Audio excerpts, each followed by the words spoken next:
వేద పాఠ్యపుస్తకంలో పాఠ సంఖ్య 123 ప్రభువా నీ గొప్పతనం.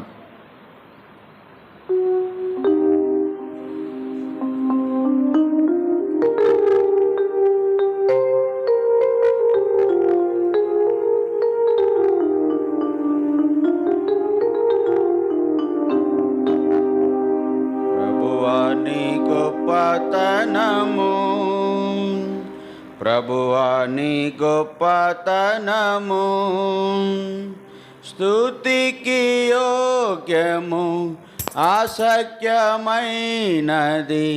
వర్ణించాలేమిలా.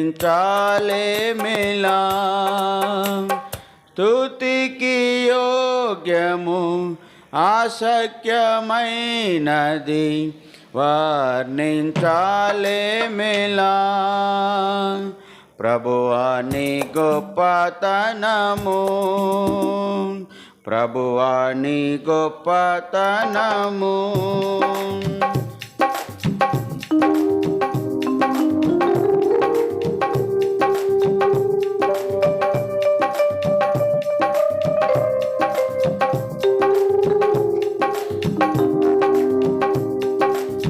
ప్రభువా నీ గొప్పతనము, ప్రభువా నీ గొప్పతనము, స్తుతికి యోగ్యము ఆసక్యమైనది, వర్ణించాలేమిలా. స్తుతికి యోగ్యము ఆసక్యమైనది, వర్ణించాలేమిలా. ప్రభువా నీ గొప్పతనము, ప్రభువా నీ గొప్పతనము, సృష్టి గొప్పది అద్భుతమేనా, సంకల్పమెంతో ఉత్తమము.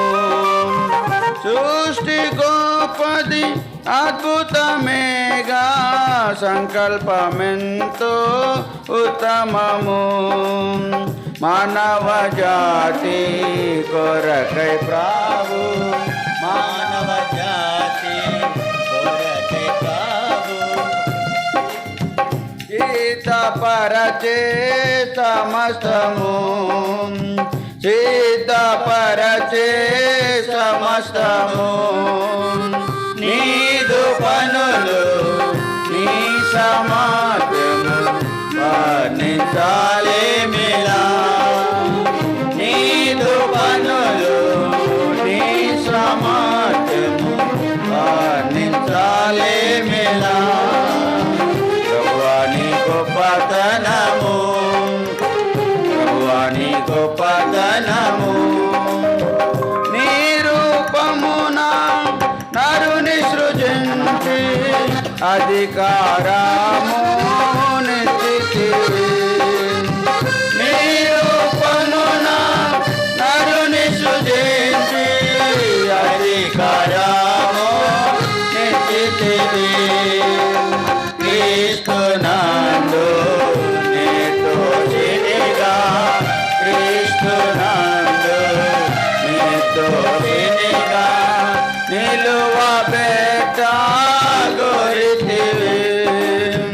నిలువబెట్టగోరితివి. నీదు దయ నీ మంచితనము వర్ణించాలేమిలా. నీదు దయ నీ మంచితనము వర్ణించాలేమిలా. ప్రభువా నీ గొప్పతనము, ప్రభువా నీ గొప్పతనము. సృష్టిని చేసిన శక్తి కంటే పాపికి రక్షణ గొప్పది. సృష్టిని చేసిన శక్తి కంటే పాపికి రక్షణ గొప్పది.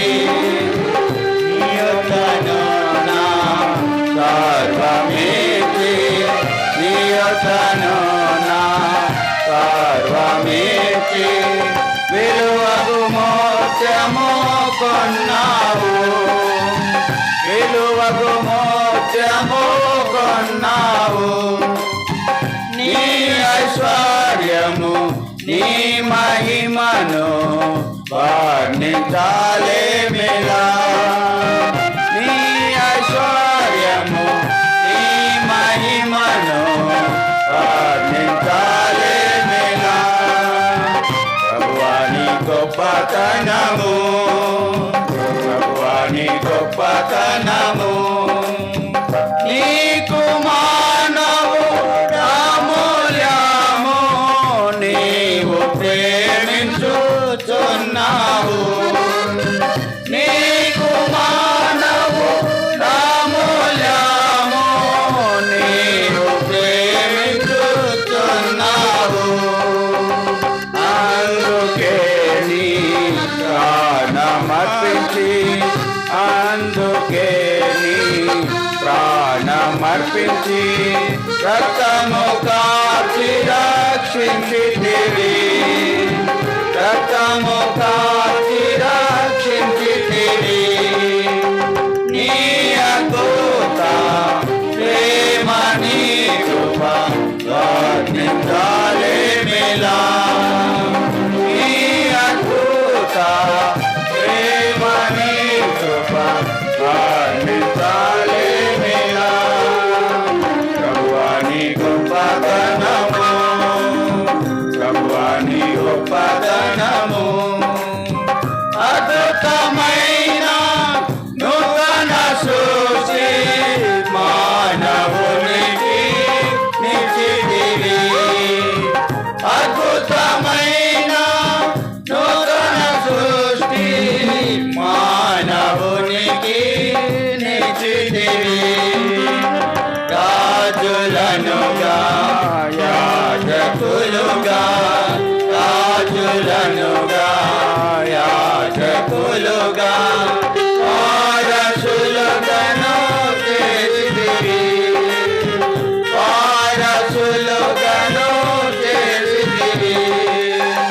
నీ రాజ్యము నీ ప్రభావము వర్ణించాలేమిలా.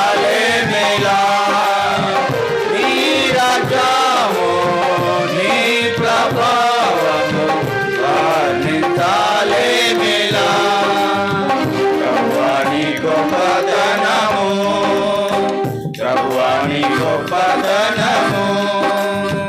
ఉల్లాసముతో సృష్టిమయమరచే అద్భుత కార్యములను చూచి. ఉల్లాసముతో సృష్టిమయమరచే అద్భుత కార్యములను చూచి. సంతోషించి ఆరాధించి, సంతోషించి ఆరాధించి నీవే సర్వమని చెప్పిరి. నీవే సర్వమని చెప్పిరి. నీ ప్రభుత్వము నీదు సత్యము వర్ణించాలేమిలా. నీ ప్రభుత్వము నీదు సత్యము వర్ణించాలేమిలా. ప్రభువా నీ గొప్పతనము, ప్రభువా నీ గొప్పతనము. స్తుతికి యోగ్యము అశక్యమైనది వర్ణించాలేమిలా. స్తుతికి యోగ్యము అశక్యమైనది వర్ణించాలేమిలా. ప్రభువా నీ గొప్పతనము, ప్రభువా నీ గొప్పతనము.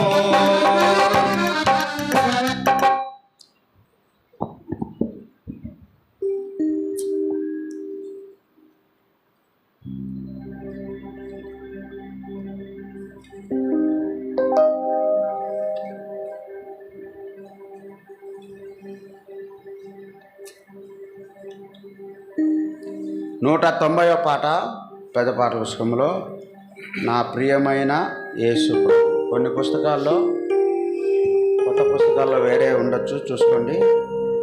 నా ప్రియమైన యేసు ప్రభు, వేలాది స్తోత్రం.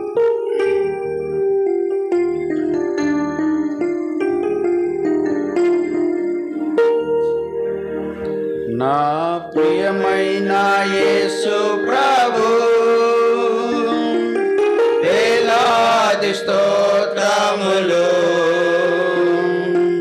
నీవిచ్చిన రక్షణకై దేవా స్తోత్రము స్తోత్రములు. నీవు చేసిన ఉపకారముకై దేవా స్తోత్రము స్తోత్రములు. నా ప్రియమైన యేసు ప్రభు, ఆపద దినములలో నా ప్రభుని తలచితిని. ఆపద దినములలో నా ప్రభుని తలచితిని. దేవాని దయతోడనే నాదా ఆశ్రయం పొందితిని. దేవాని దయతోడనే నాదా ఆశ్రయం పొందితిని. నా ప్రియమైన యేసు ప్రభు, వేలాది స్తోత్రములు. నీవిచ్చిన రక్షణకై దేవా స్తోత్రము స్తోత్రములు. నీవు చేసిన ఉపకారముకై దేవా స్తోత్రము స్తోత్రములు. నా ప్రియమైన యేసు ప్రభు, ఒక క్షణ సమయములో నాశించు నా జీవితం. ఒక క్షణ సమయములో నాశించు నా జీవితం. నా హృదయం మార్చితివి దేవా కృపతోనే జీవించుటకై. నా హృదయం మార్చితివి దేవా కృపతోనే జీవించుటకై. నా ప్రియమైన యేసు ప్రభు, వేలాది స్తోత్రములు. నీవిచ్చిన రక్షణకై దేవా స్తోత్రము స్తోత్రములు.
ఉపకారముకై దేవా స్తోత్రము స్తోత్రములు. నా ప్రియమైన యేసు ప్రభు మందిర సమృద్ధిని మీ ప్రజల సహవాసమును మందిర సమృద్ధిని మీ ప్రజల సహవాసమును ఈ సన్నిధి ఆనందమును దేవా కృపతో నేను సగితిని. ఈ సన్నిధి ఆనందమును దేవా కృపతో నేను సగితిని. నా ప్రియమైన యేసు ప్రభు వేలాది స్తోత్రములు. నీవిచ్చిన రక్షణకై దేవా స్తోత్రము స్తోత్రములు. నీవు చేసిన ఉపకారముకై దేవా స్తోత్రము స్తోత్రములు. నా ప్రియమైన యేసు ప్రభు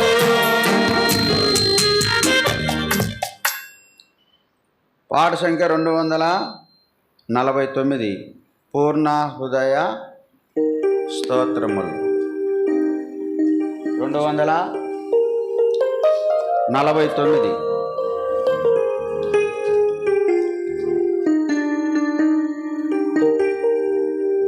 పూర్ణ హృదయ స్తోత్రముల్ చెల్లించెదా ప్రభునకే.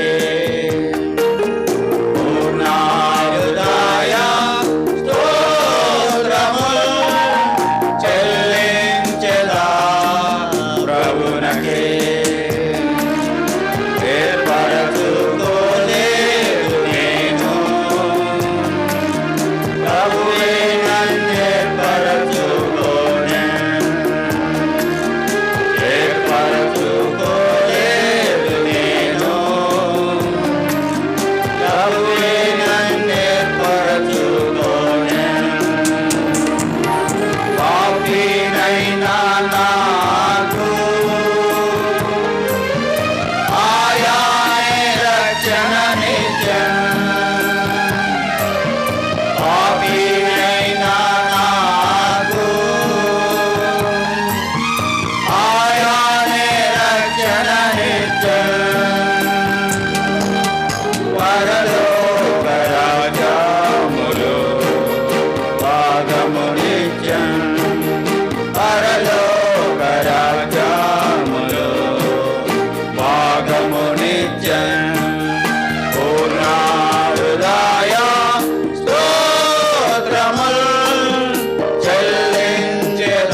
ప్రభునకే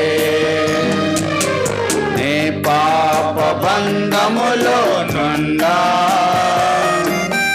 హృదయామ శాంతితో నిండే నీ పాప బంధములో నుండా హృదయామ శాంతితో నిండే నా పాపమొప్పు కొనగా కడిగేను రక్తములో నా పాపమొప్పు కొనగా కడిగేను రక్తములో శాంతి ఆనందముతో నన్ను నింపెన్ శాంతి ఆనందముతో నన్ను నింపెన్ ఓ నా హృదయ స్తోత్రము చెల్లించెదా ప్రభునకే ఓ నా హృదయ స్తోత్రము చెల్లించెదా ప్రభునకే వర్ణింపజాలను నేను ప్రభు యొక్క గొప్ప ప్రేమ వర్ణింపజాలను నేను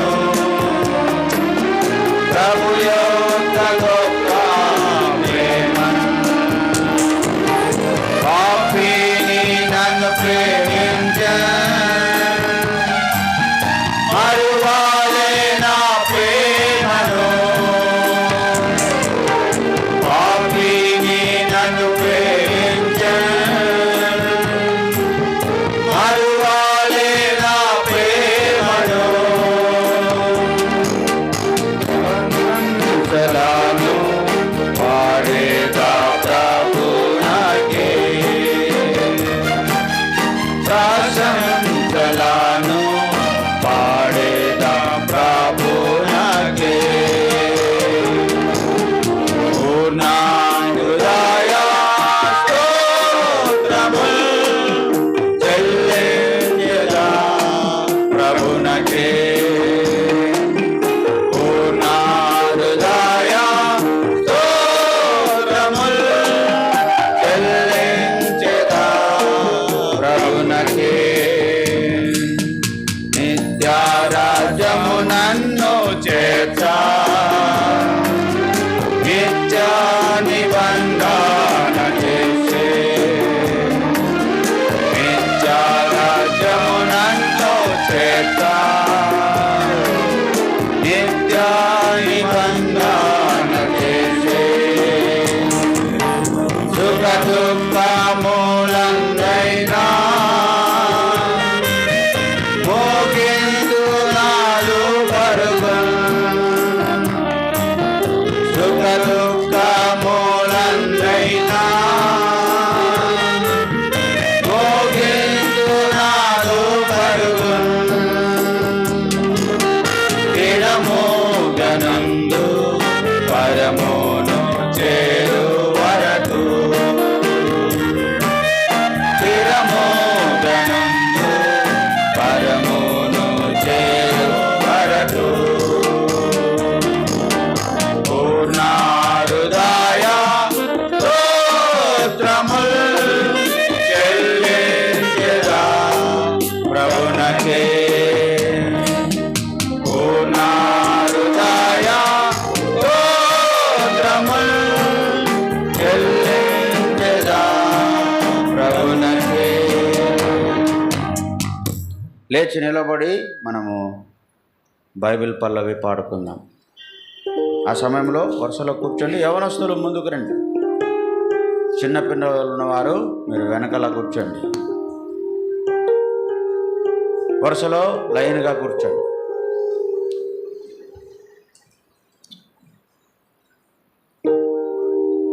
బైబిల్ తేనెగూడు.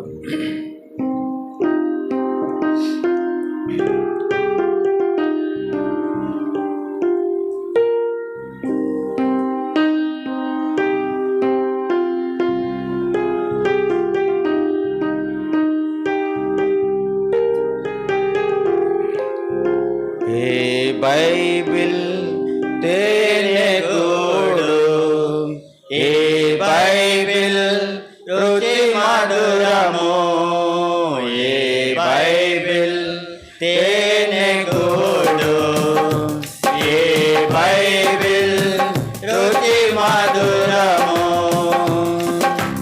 తేనె కంటే తీపి చుంటి తేనె దారలు, బంగారం మేలిమి బంగారం.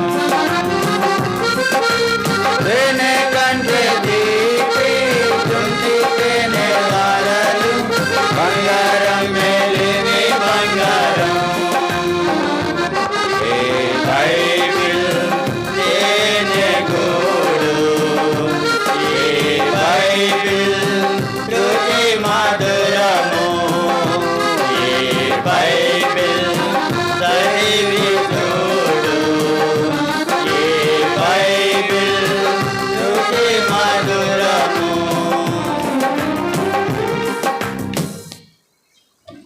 దేవుని వాక్యాన్ని మనం విందాం.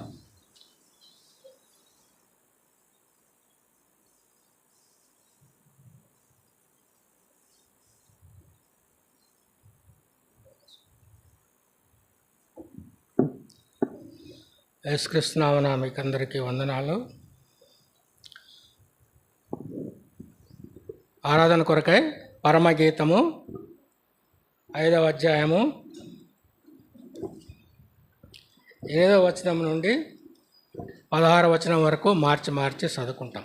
పరమగీతము 5వ అధ్యాయము 8వ వచనం నుండి 16వ వచనం వరకు మార్చి చదువుకుంటాం. యెరూషలేము కుమార్తెలారా, నా ప్రియుడు మీకు కనబడిన ఎడల ప్రేమాతిశయము చేత నీ ప్రియురాలు మూర్ఛిల్లనని మీరతనికి తెలియజేయునట్లు నేను మీ చేత ప్రమాణము చేయించుకొందును. 9 శిలువవదికి సుందర వాగ్దానం. గట్టిగా చదవండి. 9వ వచనం.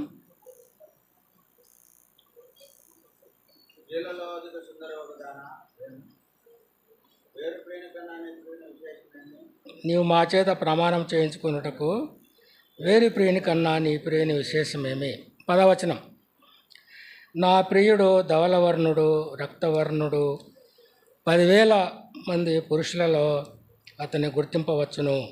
11. అతని శిరస్సు అపరంజి వంటిది, అతని తల వెంట్రుకలు కాకపక్షం వలె నొక్కులుగా కనబడుచున్నవి. 12వ వచనం.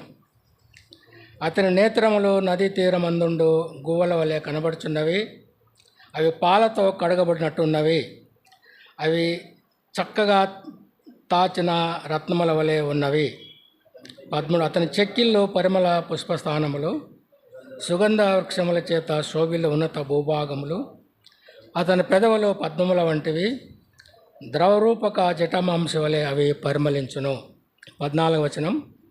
అతని కరములు తార్షీసు రత్నభూషితమైన స్వర్ణగోళం వలె ఉన్నవి, అతని కాయము నీలరత్న ఖచ్చితమైన విచిత్రమగు దంతపు పనిగా కనబడుచున్నది. 15. అతని కాళ్ళు మేలి బంగారు మట్లయందు నిలిపిన చలవరాతి స్తంభముల వలె ఉన్నవి, అతని వైఖరి లెబానోను పర్వత తుల్యము, అది దేవదారు వృక్షములంతా ప్రసిద్ధము. 16. అతని నోరు అతి మధురము, అతడు అతి కాంక్షణీయుడు. యెరూషలేము కుమార్తెలారా, ఇతడే నా ప్రియుడు, నా స్నేహితుడు. బైబిల్లో పాత నిబంధనలో 39 పుస్తకాలు, నూతన నిబంధనలో 27 పుస్తకాలు ఉన్నాయి. 66 పుస్తకాలు. బైబిల్ పెద్ద పుస్తకం. ఈ పుస్తకాలన్నీ మనం చదివినప్పుడు కొన్ని పుస్తకాలు మనకు సాధారణంగా అర్థం కావు. పాత నిబంధనలో ప్రవక్తల పుస్తకాలు, నూతన నిబంధనలో ప్రకటన గ్రంథము మనకు సరిగా అర్థం కావు. పరమగీతం కూడా మనకు సరిగా అర్థం కాదు. ఇది ఇందులో ఒక కథ మాదిరి ఉండదు. ఈ పరమగీతము ప్రియుడు ప్రియురాల మధ్య జరిగిన ప్రేమాయణం. ఇది ప్రేమ గీతాల సముదాయం, కలెక్షన్ ఆఫ్ లవ్ సాంగ్స్ అంటారు. ఇది రాసిన ఆయన సొలొమోను రాజు. ఈ పుస్తకమే కాకుండా ఇంకా ఆయన ఏం పుస్తకాలు రాసినాడు? సామెతలు, ప్రసంగి, పరమగీతం, ఈ 3 పుస్తకాలు ఆయన రాసినాడు. ఈ పరమగీతం యొక్క సారాంశము ప్రేమ. బైబిల్ యొక్క సారాంశం కూడా ప్రేమే. పరిశుద్ధాత్మ దేవుడు తన ప్రజలకు రాసి ఇచ్చిన ప్రేమ లేఖ బైబిల్. పరమగీతంలో మనము ప్రియుడు ప్రియురాల గురించి చదువుతాం. ప్రియుడు ప్రియురాల మధ్య ఉండే పవిత్రమైన ప్రేమ పరమగీతం యొక్క సారాంశం. భార్యాభర్తల మధ్య పవిత్రమైన ప్రేమ దేవుడు తన ప్రజల ఎడల చూపిన పవిత్రమైన ప్రేమ పరమగీతం యొక్క సారాంశం. భార్యాభర్తల మధ్య ఉండే సంబంధాన్ని దేవుడు చర్చి మధ్య ఉండే సంబంధాలతో పోల్చినాడు. ఈ సంబంధము పవిత్రమైనదిగా ఉండాలి. ఈ పుస్తకంలో పరమగీతంలో 3 పాత్రధారులు ఉన్నారు. 1 ప్రియుడు, 2 ప్రియురాలు, 3 యెరూషలేము కుమార్తెలు. ఇక్కడ చదువుకున్నాం కదా, 5వ అధ్యాయము 8వ వచనంలో యెరూషలేము కుమార్తెలారా, ప్రియురాలు యెరూషలేము కుమార్తెలతో చెప్తా ఉంది. ప్రియుడు ఇందులో సొలొమోను రాజు. ప్రియురాలి పేరు చెప్తారా? సులమ్మితి. ఈమె పేరు 6వ అధ్యాయంలోనే 2 సార్లు రాయబడింది. 6వ అధ్యాయం 13వ వచనం, సులమ్మితి రమ్ము. తర్వాత కింద ఉంది, సులమ్మితి యందు మీకు ముచ్చట పుట్టించినదేది. ప్రియురాలి పేరు సులమ్మితి. ఈయన రాజు, ఆమె గొర్రెలు కాచుకునే ఆమె, కానీ అందమైన స్త్రీ. మనం చదువుతాం పుస్తకంలో, నేను నల్లని దానను అయినను సౌందర్యవంతురాలను. ఈయన ధనవంతుడు, గొప్ప ధనవంతుడు. ఈయన ద్రాక్ష తోటలు కాసేదానికి ఈమె అన్నగారిని కాపరులుగా పెడతాడు. ఒకసారి ఈయన సొలొమోను రాజు గొర్రెల కాపరి వేషంలో వెళ్తాడు. అక్కడ ఆమె అన్నగారు ఈమె ఉంటుంది. ఈమె అందమైన స్త్రీ, ఆమెను ప్రేమిస్తాడు. తర్వాత పెళ్లి చేసుకుంటాడు. కానీ మనం ఇక్కడ ఏం చదువుతామంటే ప్రియురాలు అని చదువుతాం. 4వ అధ్యాయంలోనే మనం చదువుతాం. 4వ అధ్యాయము 8వ వచనంలో ఉంటుంది చూడండి, ప్రాణేశ్వరి అని అంటాడు. ప్రాణేశ్వరి అంటే భార్య. కానీ 5వ అధ్యాయం వచ్చేసరికి ప్రియురాలు అని చదువుతాం. మనం చెప్పుకున్నట్లుగా ఈ పుస్తకంలో ప్రియుడు యేసు ప్రభువుకు సూచన, ప్రియురాలు చర్చికి సూచన, సంఘానికి సూచన. ఈ పుస్తకంలో ఎక్కువగా మాట్లాడేది 8 అధ్యాయాలలో ప్రియురాలే ఎక్కువగా మాట్లాడుతుంది. ఈ మనం చదువుకున్న భాగాన్ని ఇది మీకు బ్యాక్గ్రౌండ్ చెప్పిన ఈ మనం ఆరాధన అంశానికి ఇంకొక బ్యాక్గ్రౌండ్ ఉంది. ఎందుకు ఈమె యెరూషలేము కుమార్తెల దగ్గరికి వెళ్తుందంటే 5వ అధ్యాయము 4వ వచనంలోనే ఉంది. ఆయన ఒకరోజు రాత్రి తన ప్రియురాల దగ్గరికి వస్తాడు. 4వ వచనం, 5వ అధ్యాయం 4వ వచనం, తలుపు సందులో నా ప్రియుడు చెయ్యి ఉంచగా, తర్వాత కింద ఉంది, నా ప్రియునికి తలుపు తీయ లేచి తిని, కిందికి రండి, నా ప్రియునికి నేను తలుపు తీయనంతలో అతడు వెళ్ళిపోయాను, అతని మాట వినుటతోడనే నా ప్రాణము సొమ్మసిల్లెను, నేను అతని వెతికినను అతడు కనబడకపోయాను. ఆమె తన ప్రియుడు వస్తే ఆమెను కలిసేదానికి, ప్రియుడు అంటే భర్త, ప్రియుడు అనే పదం వాడినాడు, ఆమె తీయకపోతే ఆయన వెళ్ళిపోయినాడు. అప్పుడు ఈ ప్రియురాలు యెరూషలేము కుమార్తెల దగ్గరికి వెళ్ళి అడుగుతూ ఉంది, యెరూషలేము కుమార్తెలారా, 5వ వచనం, 5వ అధ్యాయం 8వ వచనం, నా ప్రియుడు మీకు కనబడిన ఎడల ప్రేమాతిశయము చేత నీ ప్రియురాలు మూర్ఛిల్లెనని మీరు అతనికి తెలియజేయనట్లు నేను మీ చేత ప్రమాణము చేయించుకుందును. తెలుగు బైబిల్లో ప్రేమాతిశయము చేత, ఇంగ్లీష్ బైబిల్లో ఏముందంటే లవ్ సిక్నెస్ అని ఉంది, ప్రేమ రోగము. కొత్తగా పెళ్ళైన వాళ్ళు, కొత్తగా ప్రేమించుకునే వాళ్ళు, ఎంగేజ్మెంట్ అయిన వాళ్ళకు ఈ విధంగా ఉంటుంది. వాళ్ళకు ఆయన కనిపెట్టలేదు. యెరూషలేము కుమార్తెల దగ్గరికి వెళ్ళి నా ప్రియుని మీరు చూసినారంటే, అప్పుడు యెరూషలేము కుమార్తెలు ఏమంటారంటే 9వ వచనంలో, స్త్రీలలో అధిక సుందరమగుదానా, వేరు ప్రియుని కన్నా నీ ప్రియుని విశేషమేమి, నీవు మా చేత ప్రమాణం చేయించుకున్నటకు వేరే ప్రియుని కన్నా నీ ప్రియుని విశేషమేమి? ఏమమ్మా నీ ప్రియుని గురించి అంతగా మమ్మల్ని అడుగుతుండవే, నీ ప్రియుని యొక్క ప్రత్యేకత ఏమి అంటే అప్పుడు ఆమె తన ప్రియుని గురించి వివరిస్తుంది. ప్రియురాలు తన ప్రియుని గురించి వివరిస్తూ ఉంది. ఇక్కడి నుంచి మన ఆరాధన అంశం ఆరంభమవుతుంది. ఇదంతా బ్యాక్గ్రౌండ్ మీకు చెప్పినాను. నా ప్రియుడు ధవలవర్ణుడు 10వ వచనం, రత్నవర్ణుడు 2వది, 3వది 10,000 మంది పురుషులలో అతని గుర్తించవచ్చును. 4వది చివరి వచనం 16వ వచనం ఉంటుంది, అతడు అతి కాంక్షణీయుడు.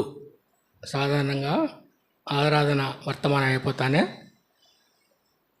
వినిన వాక్యం ప్రకారం ఆరాధన చేయమంటారు. నేను మీకు 4 విషయాలు జ్ఞాపకం చేస్తాను. ధవలవర్ణుడు, రత్నవర్ణుడు, 10,000 మందిలో గుర్తింపదగినవాడు, అంటే 10,000 మందిలో శ్రేష్ఠుడు. 4వది అతి కాంక్షణీయుడు. ధవలవర్ణుడు అంటే తెల్లనివాడు. మనము ప్రకటన గ్రంథంలో చదువుతాం కదా, తెల్లని వస్త్రాల గురించి, తెల్లని వస్త్రాలు వేసుకునే వాళ్ళని గురించి, తర్వాత ధవల సింహాసనాన్ని గురించి కూడా మనం చదువుతాం. ధవల సింహాసనాన్ని మీద కూర్చున్నవాడు ఎవరంటే ప్రభువే, యేసు ప్రభువే. నేను మనకు ఆయన పెద్ద ఆయన చెప్పినాడు కదా, ఆనందరాజు గారు, కొత్త నిబంధన పాత నిబంధనలో దాగి ఉంది, పాత నిబంధన నూతన నిబంధనలో బయలుపరచబడి ఉంది.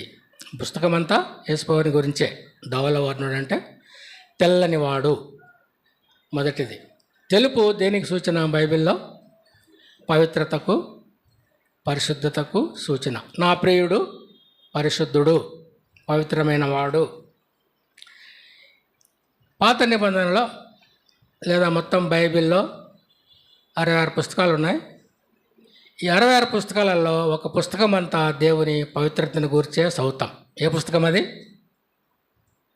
లేవియాకాండం. లేవియాకాండం అంతా దేవుని పవిత్రత, దేవుని పరిశుద్ధతే. అందులో అన్ని బలులు ఉంటాయి. ఇశ్రాయేలీలు పాపం చేసినప్పుడల్లా వాళ్ళు బలి అర్పించాలి. ఎందుకంటే ఆయన పరిశుద్ధుడు. క్షమించండి, ప్రకటన గ్రంథంలో కూడా మనం చదువుతాం, పరిశుద్ధుడు పరిశుద్ధుడు పరిశుద్ధుడు అని పరలోకంలో దూతలు ప్రతిగానములు చేయుట మనము ప్రకటన గ్రంథంలో చదువుతాం. ఆయన ఎవరు? నా ప్రియుడు పరిశుద్ధుడు, పవిత్రమైన వాడు. లేవియాకాండం అంతా దేవుని పరిశుద్ధతని గురించి చదువుతాం.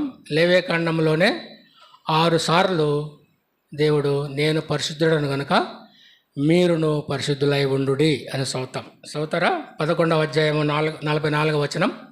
త్వరగా తీసిన వాళ్ళు చదవండి. లేవియాకాండం 11వ అధ్యాయం 44వ వచనం. నేను పరిశుద్ధుడను కనుక మీరును పరిశుద్ధులై ఉండుడి అని ఉంది అక్కడ. నేను బలవంతుడను కనుక మీరును బలవంతుడై ఉండుడి అని లేదు అక్కడ. దేవుడు బలవంతుడే. ఇశ్రాయేలీలు ఐగుప్తు దాస్యంలో ఉండినప్పుడు ఆయన వారిని బయటికి తీసుకొచ్చేదానికి నిర్గమకాండంలో మనం ఏం చదువుతాం? తన బాహుబలాన్ని ఉపయోగించాడంట. బలం, బాహు అంటే భుజం. భుజం దేనికి సూచన? బలానికి సూచన. ఏదైనా బరువు ఎత్తాలంటే భుజం పెడతారు. తన బాహుబలం, బలమైన వాడే ఆయన. కానీ నేను బలవంతుడు కనుక మీరును బలవంతుడై ఉండని చెప్పలేదు ఆయన. నేను పరిశుద్ధుడను కనుక మీరును పరిశుద్ధులై ఉండుడి. పరిశుద్ధత 93వ కీర్తనలో ఏం చదువుతాం? నీ పరిశుద్ధతయే నీ మందిరానికి అనుకూలం. పరిశుద్ధత. మనము పరిశుద్ధంగా ఉండాలని, పవిత్రమైన జీవితం జీవించాలని మనం రక్షణ పొందినాం. రక్షణ పొందింది పరలోకానికి పోయేదానికి కాదు. రక్షణ పొందిన వాళ్ళందరూ పరలోకానికి పోరు. ఎవరైతే రక్షణ పొందిన తర్వాత పవిత్రమైన జీవితం జీవించుతారో వాళ్ళే పరలోకానికి పోతారు. కనుక నేను కానీ మీరు కానీ లేకపోతే ఇంకెవరైనా కానీ వాళ్ళ జీవితంలో ఆనందం ఉండాలంటే వాళ్ళ హృదయంలో పవిత్రత ఉండాలి. ఏ మనిషి హృదయంలో అయితే పవిత్రత ఉండదో ఆ మనిషి జీవితంలో ఆనందం ఉండదు. కాబట్టి మనం ఏం చేయాలంటే, దేవుడు పరిశుద్ధుడు కనుక మనం కూడా పరిశుద్ధంగా ఉండాలి, పరిశుద్ధమైన జీవితం జీవించాలి. కష్టమే ఈ లోకంలో. అందుకనే మనం పిలువబడినాం. లేవియాకాండంలోనే 6 సార్లు ఈ విధంగా చెప్పబడింది. పాత నిబంధనలో అదే నూతన నిబంధనలో 1 పేతురు పత్రిక 1వ అధ్యాయం 14-16 వచనాలు కూడా పేతురు రాస్తాడు. నూతన నిబంధనలో అక్కడనే ఒక్క చోటనే పేతురు రాసినట్లు, నేను పరిశుద్ధుడు కనుక, ఆయన పరిశుద్ధుడు కనుక మనము కూడా పరిశుద్ధంగా ఉండాలని అపోస్తలుడైన పేతురు రాస్తాడు. పాత నిబంధనలో 6 సార్లు, నూతన నిబంధనలో ఒకసారి ఈ విధంగా రాయబడింది, నేను పరిశుద్ధుడు కనుక మీరును పరిశుద్ధులై ఉండుడి. ఏం చెప్తుంది? ప్రియురాలు, నా ప్రియుడు పరిశుద్ధుడు, పవిత్రమైన వాడు. మనం యేసుప్రభు చదువుతాం కదా, ఆయన జననం పవిత్రమైంది, ఆయన జీవితం పవిత్రమైంది, ఆయన మరణం కూడా పవిత్రమైంది. మరణం పవిత్రమైందంటే ఆయన ఏం పాపం చేయలేదు, మనం పాపం చేసినాం. నిజంగా యేసుప్రభువును ఎవరు చంపలేదు. మన పాపముల కొరకు ఆయన తన ప్రాణాన్ని విడిచిపెట్టినాడు. 3వ దినాన తన ప్రాణాన్ని మరలా ఆయన తీసుకున్నాడు. పవిత్రమైన జీవితం జీవించినవాడు యేసుప్రభు. రెండవది, ప్రియురాలు ఏం చెప్తుంది? నా ప్రియుడు రక్తవర్ణుడు. రక్తవర్ణుడు అంటే శిలువలో మీకు అందరికి తెలిసిందే, నేను మీకేం కొత్తగా చెప్పడం లేదు, మీకు తెలిసినట్టే నేను జ్ఞాపకం చేస్తాను. రక్తము చిందించినవాడు, పాపం ఎరుగనివాడు, రక్తము మన కొరకు ఆయన పాపముగా చేయబడి రక్తము చిందించినవాడు. తల మీద ముళ్ళ కిరీటం పెట్టినారు, ఇక్కడ పొడిచినారు, అక్కడ పొడిచినారు. భయంకరమైన మరణం అది. ఆ మరణం ఎవరికి విధించుతారో? రోము చక్రవర్తులు నీచాతి నీచమైన నేరం చేసిన వాళ్ళకే శిలువ మరణం వేస్తారు, అందరికి వేయరు. అది రోము పౌరులకు శిలువ మరణం లేదు. ఎవరైతే భయంకరమైన రోము చక్రవర్తికి విరోధంగా బ్రతుకుతారో, వాళ్ళని వ్యతిరేకించుతారో వాళ్ళకే శిలువ మరణం. యెషయా గ్రంథం 53వ అధ్యాయము చదవండి, 2వ వచనం 3వ వచనం. పరమగీతం తర్వాత యెషయా గ్రంథం ఉంటుంది, 53వ అధ్యాయము 2వ వచనం. త్వరగా తీసిన వాళ్ళు చదివితే బాగుంది.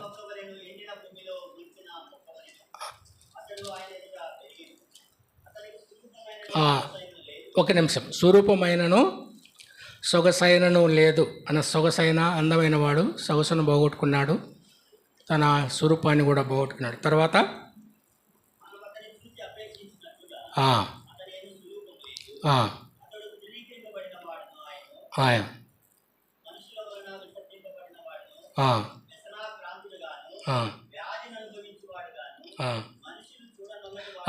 మనుషులు చూడనల్లని వాణిగాను ఉన్నాడు. ఆయన స్వరూపం లేదు, సొగసు లేదు, తన స్వరూపం పోగొట్టుకున్నాడు, సొగసు పోగొట్టుకున్నాడు. ఎవరి కోసం అంటే మన కోసమే ఆయన పోగొట్టుకున్నాడు.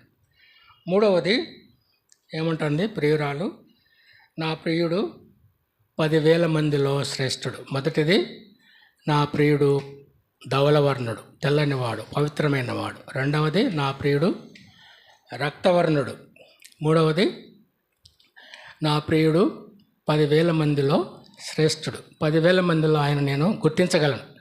10,000 మందిలో ఆయన కనబడితే లేదా 10,000 మందిలో ఆయన నిలబడితే నా ప్రియుని నేను గుర్తించగలను. అంత శ్రేష్టమైనవాడు, ఎందుకంటే ఆయన ప్రత్యేకమైన జీవితం జీవించినవాడు. హెబ్రీ పత్రిక 7:24లో ఉంటుంది, పాపులలో చేరక ప్రత్యేకమైన జీవితము జీవించినవాడు ఆయన. స్పెషల్ పర్సనాలిటీ, ప్రత్యేకమైన జీవితం జీవించిన. తర్వాత అదేవిధంగా 2వ కొరింథీ పత్రిక 5వ అధ్యాయం 21వ వచనం చదువుతాము, ఆయన పాప మెరుగడు. 1 పేతురు పత్రిక 2వ అధ్యాయం 22వ వచనం చదువుతాము, ఆయన పాపం చేయలేదు. 1 యోహాను పత్రిక 3వ అధ్యాయము 5వ వచనంలో చదువుతాము, ఆయన యందు పాపం లేదు, పవిత్రుడు, పరిశుద్ధుడు, పవిత్రుడు, ఇవన్నీ పర్యాపదాలు. పాపం చేయనివాడు, పాపం లేనివాడు, పాపం ఎరుగనివాడు, మన కొరకు ఆయన పాపముగా చేయబడినవాడు. తరువాత 4వది, నా ప్రియుడు. దానికి వచ్చే ముందు నేనేం చెప్తానంటే మీకు, అంతటితో ఆమె ఆగలేదు. తన ప్రియుడిని గురించి ఎక్కడి నుంచి ఎక్కడి వరకు వివరిస్తూ ఉంది. తల నుంచి కాళ్ళ దాకా తన ప్రియుని గురించి వివరిస్తూ ఉంది ఆమె. అతని శిరస్సు అపరంజి వంటిది. శిరస్సు, తల నుంచి ఆమె తన ప్రియుడిని, ఆయన ఎటువంటి వాడో, నా ప్రియుడు ఎటువంటి వాడో అని ఆమె వివరిస్తూ ఉంది. నా ప్రియుడు, అతని శిరస్సు అపరంజి వంటిది, అతని తల వెంట్రుకల్లో కాకపక్షముల వలె కృష్ణవర్ణములు, అవి నొక్కులు నొక్కులుగా కనబడుచున్నవి. 12వ వచనం, అతని నేత్రములు, శిరస్సు అయిపోయింది, తర్వాత ఎక్కడికి వచ్చిందామా, తల వెంట్రుకలు, తర్వాత నేత్రములు, కళ్ళు.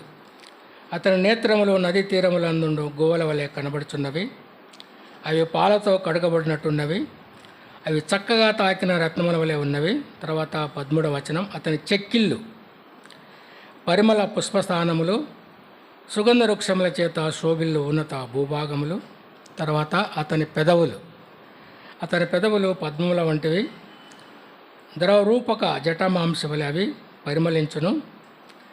అతని కరములు, చేతులు తార్షీసు రత్నభూషితమైన స్వర్ణగోళములే ఉన్నవి.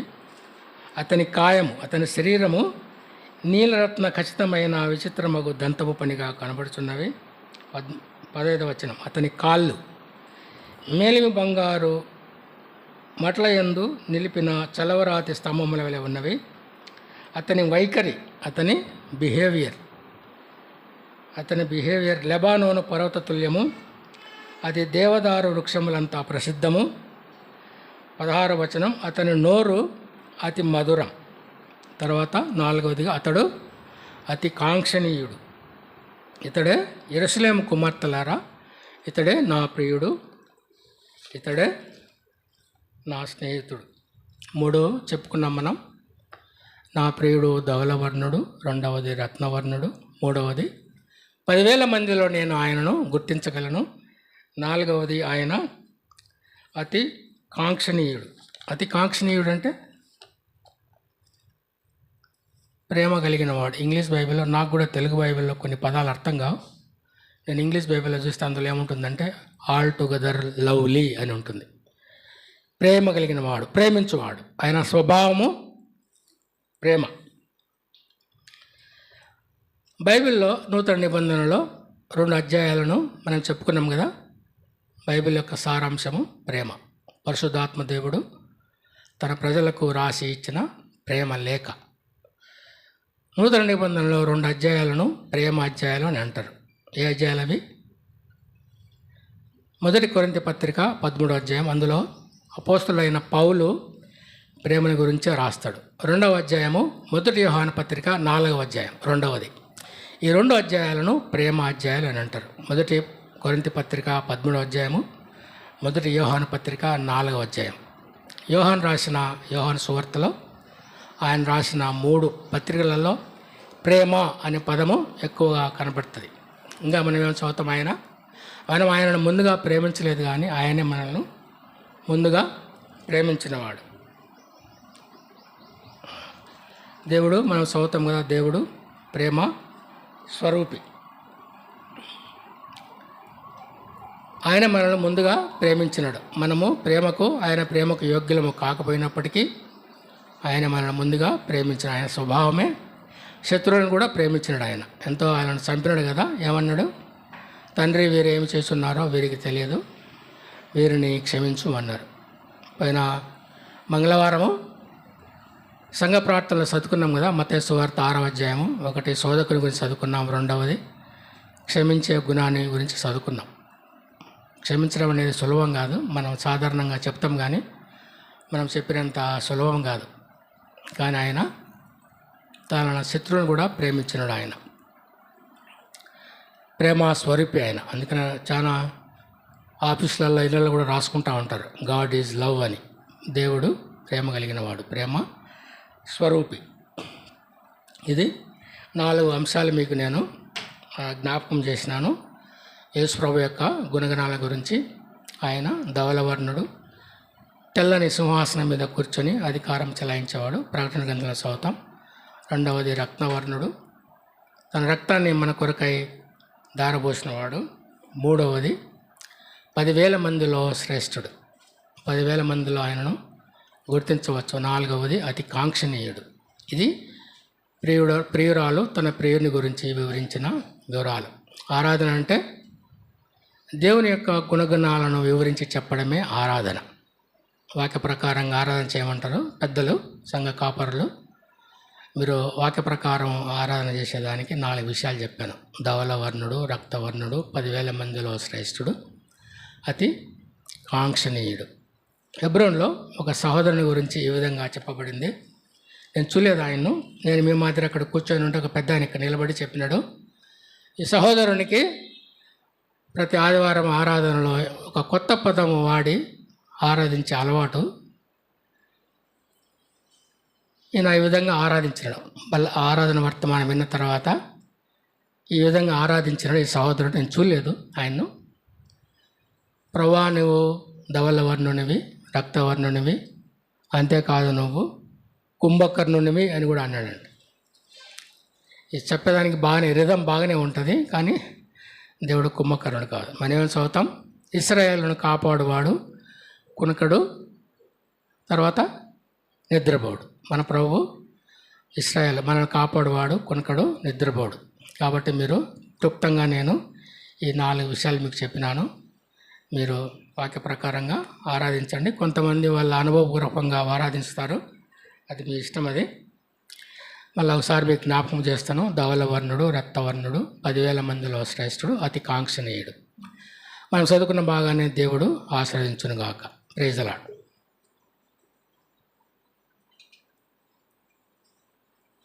లేచి నిలబడి ఒక పాట పాడుతున్న సమయంలో సండే స్కూల్ పిల్లలు సండే స్కూల్కు వెళ్తారు. పాట సంఖ్య 152. దేవా నా ప్రభువా, నిన్ను గూర్చి ఉప్పొంగే నా హృదయం.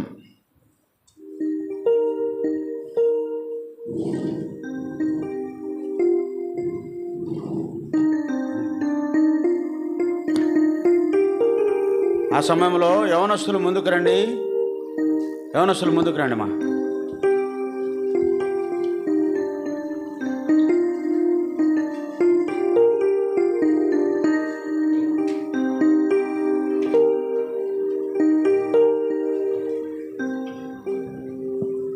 దేవా నా ప్రభువా, నిన్ను గూర్చి ఓ పొంగే నా హృదయం.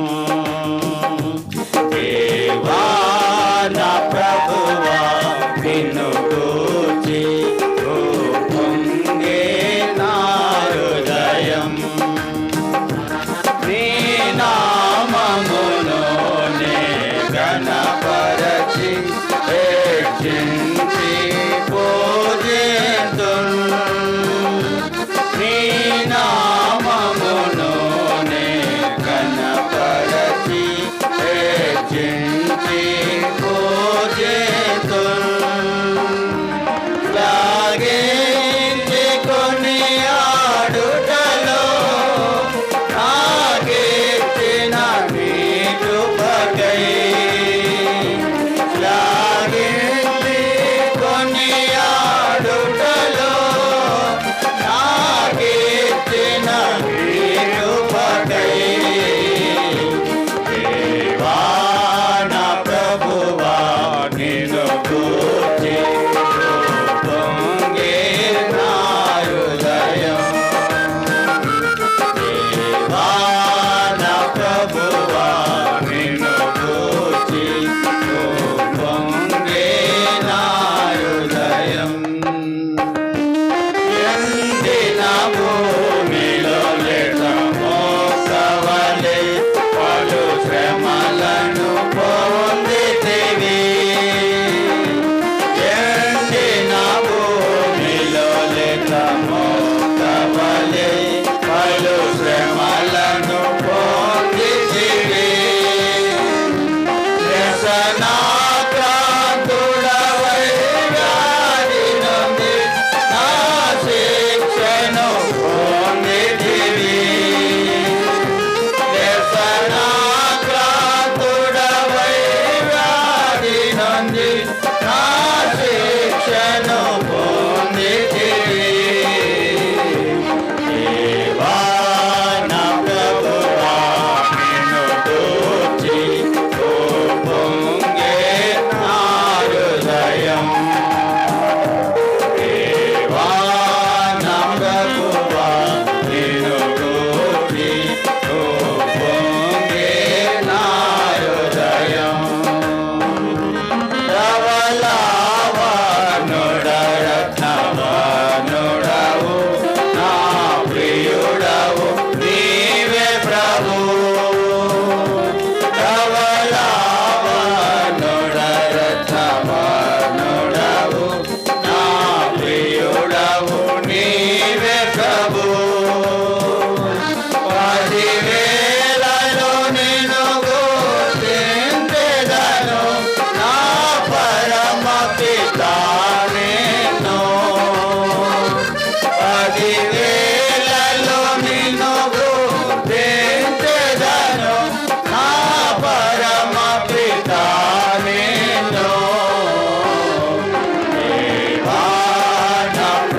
పొంగే నా హృదయం. గొర్రె పిల్ల పెళ్ళి విందునకు రారాజు రూపమును. గొర్రె పిల్ల పెళ్ళి విందునకు రారాజు రూపమును. నిరతంబును చూచి నిరీక్షణతో నింగిని చూచెదను. నిరతంబును చూచి నిరీక్షణతో నింగిని చూచెదను. దేవా నా ప్రభువా నిన్ను గూర్చి పొంగే నా హృదయం. దేవా నా ప్రభువా నిన్ను గూర్చి పొంగే నా హృదయం. మోకరించండి, కళ్ళు మూసుకోనండి. మొదట సండే స్కూల్కు వెళ్ళే వారు ప్రభువును ఆరాధించిన తర్వాత వంట పరిచర్యకు వెళ్ళేవారు ప్రభువును ఆరాధించండి. ఆ తర్వాత బల్ల టేబుల్కు ముందున్నవారు, ఆ తర్వాత బల్ల టేబుల్కు వెనకల ఉన్నవారు, ఆ తర్వాత బయట ఉన్నవారు, అలాగ మనము క్రమముగా ప్రభువును ఆరాధిస్తాము. మధ్యలో అటు ఇటు లేచిపోకుండా భయభక్తులతో మనం కూర్చోవడం కూడా ఆరాధనలో ఒక భాగం. ఆరాధనలో ఒక భాగం ఏంటంటే మన దేవుని సన్నిధిలో వినయ భయభక్తులతో కూర్చోవడం. కనుక లేచిపోవడము, మాట్లాడుకోవడము, ముఖ్యంగా యవనస్తులు మీరు మౌనంగా ఆ సెల్ ఫోన్లు అవి చూస్తున్నారు, అటువంటి చూడకండి. బైబిల్ చదవకండి, కళ్ళు మూసుకోవాలి. ఆరాధనలో కళ్ళు మూసుకోవాలి, మోకాళ్ళ మీద ఉండాలి. ఇతరులు చేసే ఆరాధన ఆలకించి ఆమెనని చెప్పాలి. అట్లుండాలి మనం. వాళ్ళెవరు ఆరాధన చేసుకుంటా ఉంటారు, నేను బైబిల్ చదువుకుంటా ఉంటా, నేను సెల్లు చూసుకుంటా ఉంటా, నేను కళ్ళు తెరిచి చూసుకుంటా ఉంటా. అట్లుంటే మనం కలిసి ఆరాధించుటలో ఏమీ ఫలితం ఉండదు, అది ఏమి ఉపయోగం లేదు. కనుక మనల్ని ఇతరులు గమనిస్తూ ఉంటారు, ఏం చేస్తూ ఉన్నారు, ఏం చేసి. నేను కూడా అప్పుడప్పుడు లేచి గమనిస్తూ ఉంటాను. ఎందుకు అంటే ఆరాధనలో మనం అలాగూ చేయకుండా జాగ్రత్తగా ఉండాలనే ఉద్దేశం. కాబట్టి కళ్ళు మూసుకొనే ఉండండి, మోకాళ్ళ మీద ఉండండి సాధ్యమైనంత వరకు. తర్వాత మరి ఇతరులు చేసే ఆరాధన ఏం చేస్తున్నారో అనేది